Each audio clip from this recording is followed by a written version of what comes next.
Okay, I'll talk about the Rochel a few minutes. We learned Chumash, yeah? And we know about the Rochel, Yankov's relationship with Rochel. I would make an argument that the source of the statement "opposite attracts" is Yankov and Rochel, because according to Kabbalah, Yankov and Leah are exactly the same, and Rochel is the opposite. And Yankov does not like Leah. He likes Leah plenty. Believe me, your husband loves you as much as Yankov loves Leah. You'll have a very good marriage, I promise you. But the relationship that Yankov has with Rochel, he never has with Leah, even years into their marriage. Now it turns out that Rochel doesn't live very long. I mean, how many years did Yankov and Rochel live together? They lived together 14 years, 15 years, and then she dies. Leah may have lived with Yankov for another 20 years. I mean, Leah passes away before they left Egypt, and she was relatively young, but she didn't die when Rochel passed away. So, of course, we had the story with Bilhah and Reuven, right? That Yankov has his bed moved into Bilhah's tent, and this Reuven can't handle. Mela, my mother is secondary to her sister Mela, but she's secondary to her sister's maidservant, and he moves the bed from Bilhah to Leah, and the Torah describes what Reuven did as a terrible, terrible Avera. The Torah calls it Bilbil Yitzue Yaviv. He messes with the Yitzia, with the bed of Yankov Avinu. You have to understand that by a tzaddik gomor, Yankov and Leah are kabbalistically the same level. Yankov is Zoh, Midas of Atzilus. Leah is Bina, really. Leah is Bina. Eima Bonim, the mother of the Midas. Rochel is Malchus. That's the Kabbalah. Now, if you needed to put this into psychological language, this is how you would present the relationship between Yankov and Rochel and the relationship between Yankov and Leah. Yankov, it says in Torah, Yankov is called Baal Olam Ha'atzilus. Yankov is called the master. Yankov is the owner of Atzilus. You know, your parents own a house on President Street. That's like a big deal, yeah? You own a house on Sterling Street. Now it's not bad. You own a house on Rutland. A couple of years, it'll be not bad, yeah? Yankov Avinu is called the owner of Olam Atzilus. Baal Olam Atzilus. Imagine, Yankov is called Baal. He's the Balabayas. Olam Atzilus is Yankov's domain, which is kind of interesting. A human being, an Neshama Beguf, who didn't have a connection to it. It was his world. Atzilus was his world.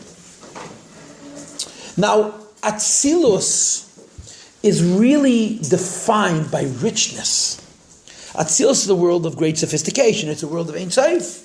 Chachma is Ein Sof. Everything is Ein Sof. It's a rich world. Leah is called Olam HaMachshava, the world of thought. Leah, as you know, is Begematria 36, right? Lamed Alf and Hey is 36. It's the same letters as the word Eile. This goes on the 6 Midas. Leah herself is considered Bina, but from her come the 6 Midas. That's why she had 6 sons. And mystically, this means that Leah was a very rich and sophisticated personality.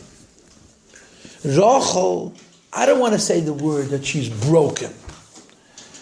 I don't want to say Rochel was sad. Rochel's psychology was not broken or sad. But the Rochel's psychology really was very humble, very accepting. In other words, mystically, Rochel is not defined by her sophistication. Now, she may have been smarter than Leah. I never met him. You know, I read about him in holy books, but I never met him. But the way that Kabbalistically they defined Leah is defined by her being very sophisticated and rich and eclectic, diverse. You know, this. Rochel is defined by her humility, by her passiveness, by her bittul. You know, if this would be 100 years ago, I would say by her femininity. Now, if I said that today, I would be committing a great sin. Yankov is attracted to Rochel, not to Leah. Yankov is the opposite attract. Yankov, I don't want to. You want to say Yankov wanted a submissive wife? I don't think that Rochel was a submissive wife. I think Yankov saw in Rochel what he was missing. That the Rochel's bittul, Rochel's humility, Rochel's softness, her lack of character, gave her a certain insight, a certain wisdom that somebody who's very sophisticated doesn't have. You know, in other words, if you wanted a male counterpart for Rochel, the male counterpart for Rochel is David. Which is why you know that the chariot, the Merkava, has 4 legs. Avraham, Yitzchak, Yankov, what's the 4th? Iyar, Avraham, Yitzchak, Yankov, Rochel. Rochel is replaced by David. Rochel and David are mystically the same level. What do we know about David? David was a giant. David was very sophisticated. He was incredibly sophisticated. David was a musician. David was a poet. David was one of the greatest warriors in the history of the world. But his personality was, he sat on a hill with a bugle looking after some sheep, writing psalms and playing his harp. David was a romantic. The Torah describes David as being physically beautiful and very artsy. Then he ends up becoming this great warrior. And on top of all of that, David was the head of the Sanhedrin. David, in his generation, was the chief rabbi. The only Melech Yisrael who serves both as Nasi and Melech is David. David was the head of the Sanhedrin. David didn't have time to enjoy himself. David was busy. The Gemara says, by day he passed in Shilas, by night he wrote poetry, and in the middle he fought wars. David was an incredible person, but none of that is the personality of David. That's the thing. David had many, many qualities. David was obviously very poetic. He was very, very musical. He had a very deep and positive relationship with Hashem. He was a brilliant intellectual. He was the head of the Sanhedrin. He was a great warrior. But at the heart of David HaMelech was bittul. David HaMelech's personality was submission. To use the Kabbalistic language, David's inyan was Yehuda. The essence of David HaMelech was what we would call Moidani, accepting Hashem. And of course, Chassidus would go on to say that one who has this gift of bittul, of being able to accept Hashem, in that submission, in that acceptance, they're in a position to become richer than the rich people, more sophisticated than the sophisticated people, because their wealth, their sophistication isn't coming from them, it's coming from this ambition to Hashem. The marshal for this is a king. Every king is the same thing. A king's essence is submission to Hashem. A king's form is dominance over people. In other words, because there's a deep bittul inside, that bittul opens one up to a great richness. And again, using contrast, who would be the opposite of David and Yehuda? Yosef HaTzadik, a great tzaddik, very rich, very sophisticated. But the property of bittul, which David has, is very unique, and it makes him Hashem's favorite. I always say that there's people that Hashem loves, and there's people that Hashem picks on. Hashem picks on Adam Rishon, and he picks on Shaul ben Kish, and he picks on Reuven ben Yankiv. And who can do no wrong? David HaMelech can do no wrong. David HaMelech can do no wrong. Yehuda can do no wrong. No wrong. They did big Avedas. No wrong. Because they were so broken, and they were so able and ready to say, Tzadka mimeni. I'm guilty. It's my fault. Adam Rishon says, my wife, she gave me the apple, or whatever it was, the esrog, the grape, the wheat, or the fig. Yehuda says, Tzadka, she's right, mimeni. I'm guilty. The Chazal say that Yehuda was so respected because he said, I made a mistake. He saved Tamar's life by saying, I'm the sinner, not her. I'm the sinner, not her. And that's considered in Torah a very big deal, to be able to be moide al ha'emes. That's Rochel's personality. So Rochel has a property of being able to accept, which is not sophisticated, but it's the deepest thing. And frankly, for many people, that's a very hard thing to do. I think it's very un-American. Americans are very sophisticated, very smart, very rich, but they can't submit. We don't accept. It's not in our nature. Being able to have that kind of Kabbalah sale, that kind of bittul, makes you richer than rich, because you get your wealth not from you get your wealth from he to who you submit, which is the Eibishter. And on top of that, in that bittul, there's a wisdom.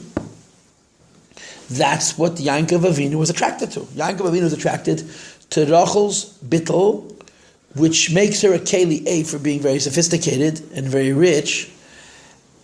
I mean, I don't mean rich with a lot of dollars. I mean rich with a lot of milas, seichel, midas, chush. But the wisdom that Rachel has, right? Yankov's, the Gemara says that Rabbi Yossi never called his wife Ishti. He called his wife Basi, my home. The Rebbe, our Rebbe. When he referred to the Rebbetzin, he didn't say the Rebbetzin. He didn't say the vibe. The Rebbetzin used to say the man, mein man. The Rebbe used to say the balabosta. The balabosta, she's the master of the house. Rabbi Yossi, the Gemara says, La'ilam le'krasel ishti basi. A man's world is his wife. I know, I'm a man and I'm married. A man's world, his base, is his wife. And if the wife has wisdom, chochmas odem bansa besa means she built her husband. He thinks he's running the house. and it's her wisdom which is rooted in her humility. So it's an interesting story. Yaakov is attracted to Rochel, even though Yaakov and Leah are very similar in Kabbalah, in mysticism, because he's attracted to the specific quality that Rochel has. So that's the story. Yaakov marries Rochel, then of course Yaakov marries Leah, and they have a bunch of children. And then there's the end of the story. The end of the story has many parts. The first end of the story is the fact that the Rochel is not buried in the Maras Machpelah, which is real. Rochel is not buried in the Maras Machpelah. Chevre, Rochel is not buried in the Maras Machpelah. That's very deep and serious. And right, what Rashi tells us in Vayechi is that Rochel volunteered. Yaakov says to Yosef, when he's asking Yosef to schlep him from Mitzrayim, to bury him in Maras Machpelah, Yaakov says to Yosef, your mother chose this. I didn't choose this. Your mother chose to be outside Maras Machpelah, and therefore don't hold it against me that I want to be in Maras Machpelah and I'm not surrendering it. Rochel is not in the Maras Machpelah. Now, of course, the question is, why? Why is Rochel not in Maras Machpelah?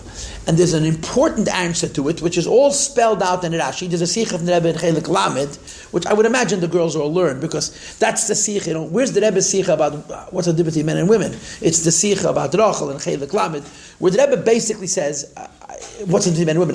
I'm going to tell it to you explicitly in a few minutes, but what the Rebbe says is, Rochel's on the road, and she's dying. And she sees Beruach HaKodesh that in 1,000 years from now, or more than 1,000 years from now, when Yidden go into Golos, they're going to run by this spot. They're going to be taken the chains past this spot. She says, put me right here. Put me right here. In 1,000 years from now, when the Jews are exiled, they'll pass by me, they'll stop and they'll talk. And I'll daven for them. And of course, there's a song, it's in the Tanakh, Kel B'Rama Nishma. It's very powerful. Kel B'Rama Nishma voice is heard on high. Rochel davens for the Jewish people. It's Tzukim in Tanakh. Rochel mavakal b'nei, the Rochel davens.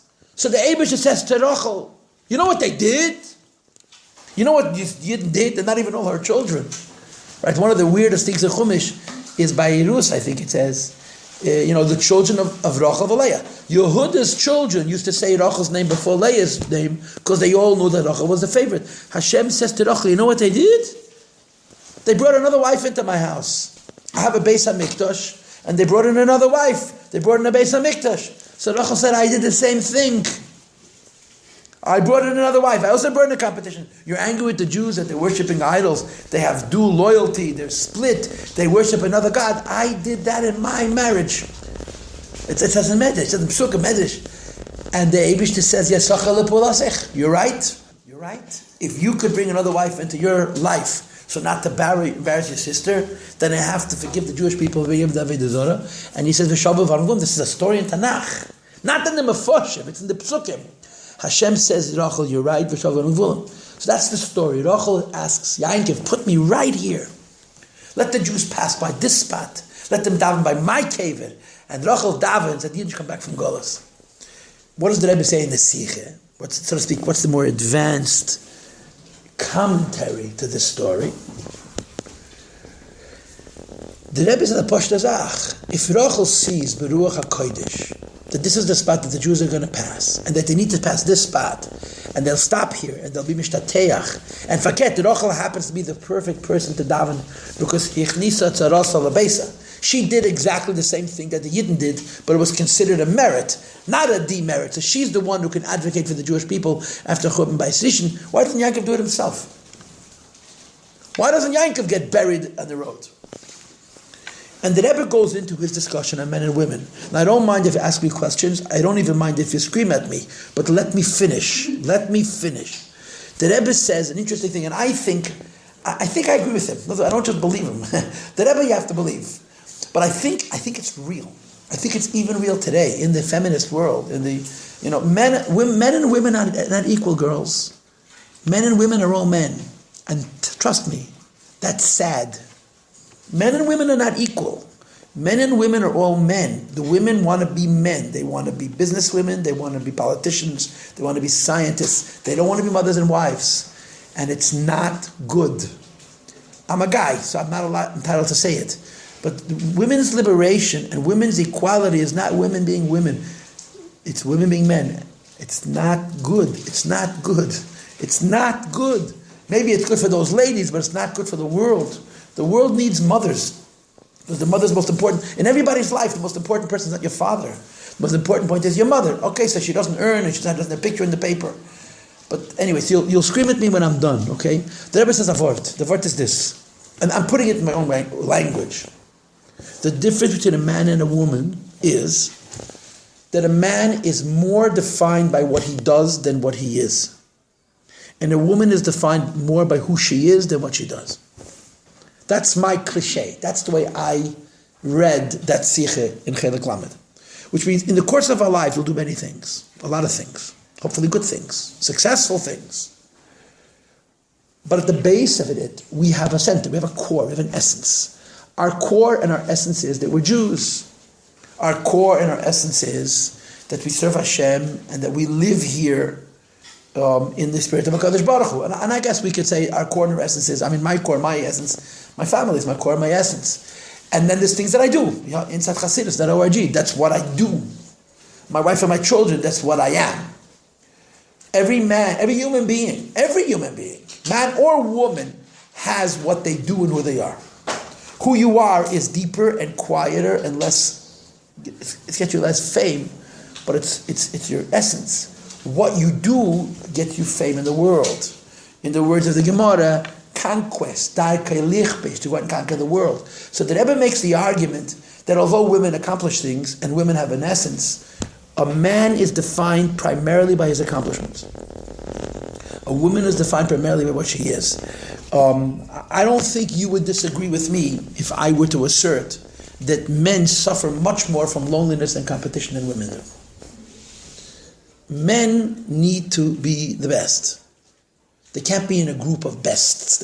Every man got to have his own space, his own domain. Women are very happy being a part of a group, which is why men, more often than women, are alone. They don't have a social group.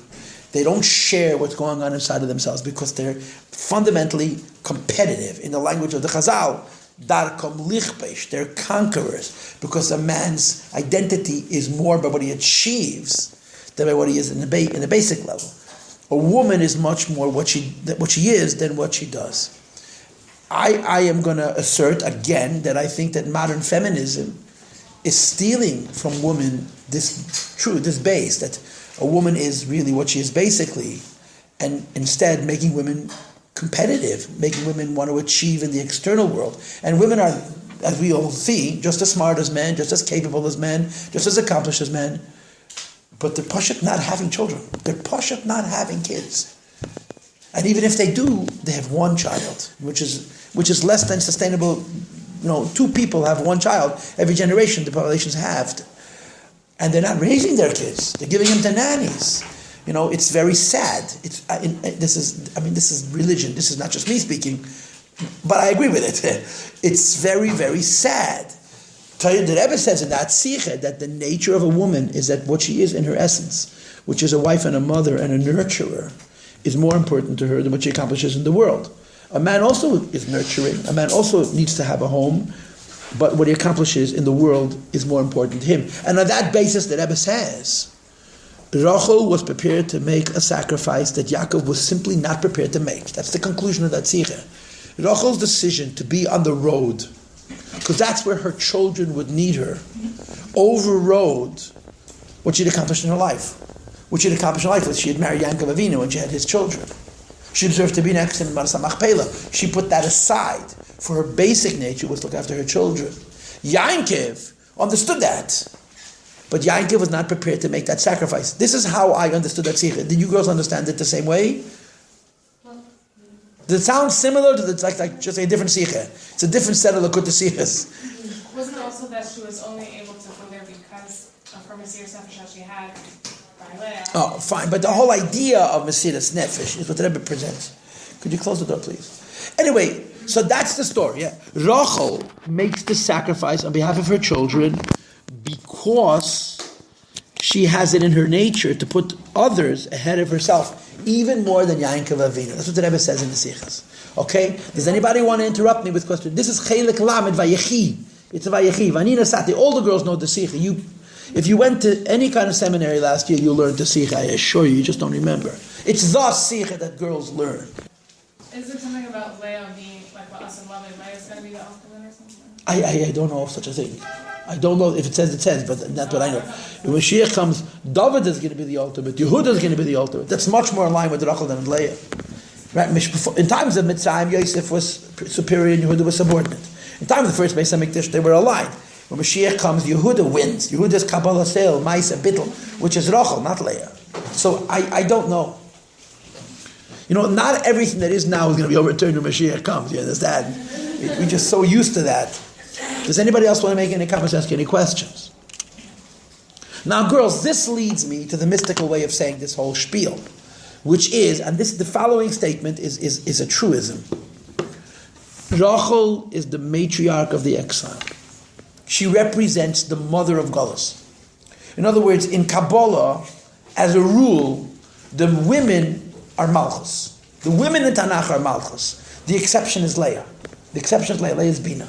But Sarah is Malchus, Rochel is Malchus, Esther is Malchus, Rivka is Malchus.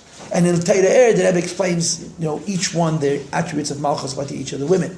But as a rule, the men are Zah and the women are Malchus. So Sarah would be Malchus, Rivka would be Malchus, Leah would be Malchus, Esther would be Malchus, Rochel would be Malchus. Okay? But Malchus has different attributes. For example, Sarah is Malchus, but Sarah's name denotes richness. Sarah is Malchus and Atzilus, from the word Sarora, okay?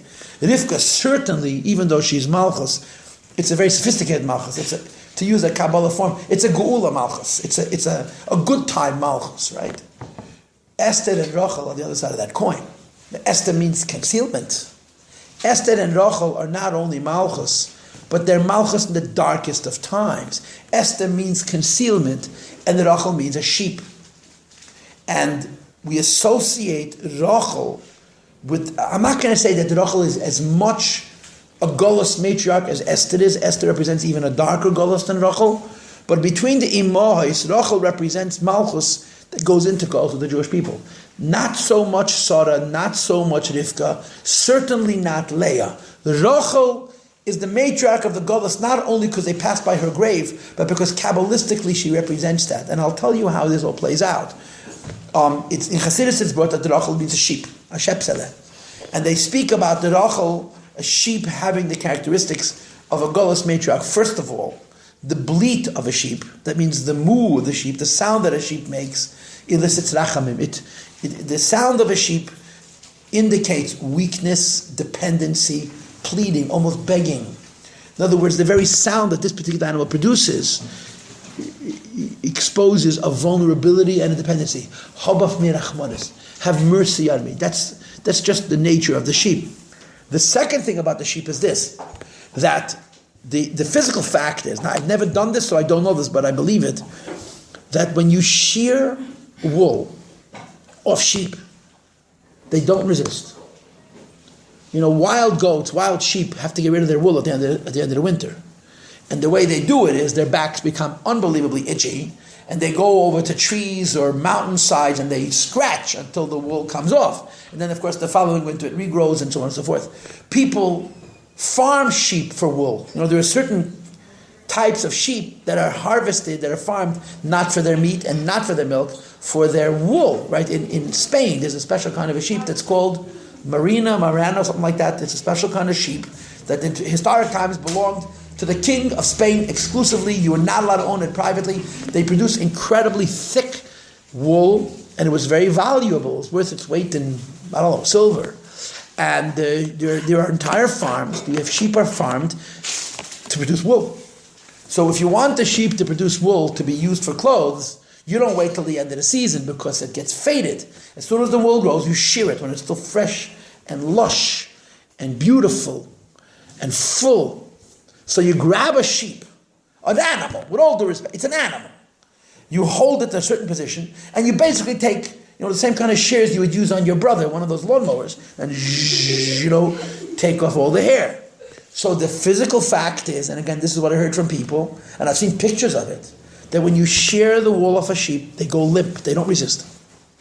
They absolutely go. They don't feel invaded. They don't feel threatened. I mean, you touch any animal, they're going to react. You go close to an animal, it's going to react.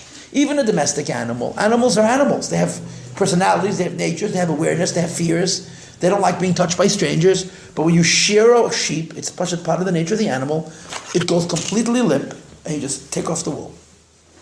There's a pasuk in Tanakh that articulates this. There's a scriptural passage that says exactly this. The pasuk is, quote, "Kerachel lifnei goizezeha ne'alama."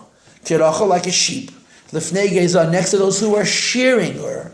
Ne'alama, she goes mute. The word ne'alam with an aleph means to be silent. It goes absolutely limp. This is a pasuk. This pasuk is brought in Hasidus. How is this pasuk interpreted? This pasuk is interpreted in the following way. The hair of every animal, of a human being as well, represents the very end of our life. I don't mean end close to death. I mean the lowest aspect of life. In every one of our hairs on our head and on our face, there's life, right? There's a tube. Every hair is actually a tube. It's hollow and there's life inside of it, which is why when you pull on someone's hair, it hurts. But when you shear it, when you cut it, if the blade is sharp, it does not hurt because there's very, very little life. So shidus or sidus, hairs represent great tzimtzum. When life is reduced very substantially, it's represented in the metaphor in the Mashal Chassidus by hair. You may have come across the association between hair and halachas. It's the tiny that we're learning. We're going to learn Chavtes. Hair and halachas. We're still doing now Chav Zayin. You guess the Kaddish. We're doing now Chavav. Chavtes is going to talk about the link between hair and halachas. The concept is halachas comes from Ein Seif, from higher than Ishtalshalos. But it comes into Ishtalshalos not slowly. It's a big jump. So the hair of Ein Seif, the hair of Kesed, are halachas. Because hair represents a life, how it's been so reduced that it doesn't even hurt when you cut it, it only hurts when you yank on it. In the case of Rochel, this represents the concept of Golos HaShechina. Rochel is a matriarch. She's Malchus of Atzilus. When you cut her hair and give it away to Klippa, she doesn't say anything. Rochel represents in this way the matriarch of Golos. In other words, through Rochel and in Rochel, there's such a deep reduction of Chayis that the hair of Rochel can be taken away to Klippa and Rochel doesn't even react. Because she represents the matriarch, she represents the mother that goes with us into Golos. In contrast to Sarah and Rivka and certainly Leah. Okay? The only matriarch who similarly understood Kabbalistically is Esther.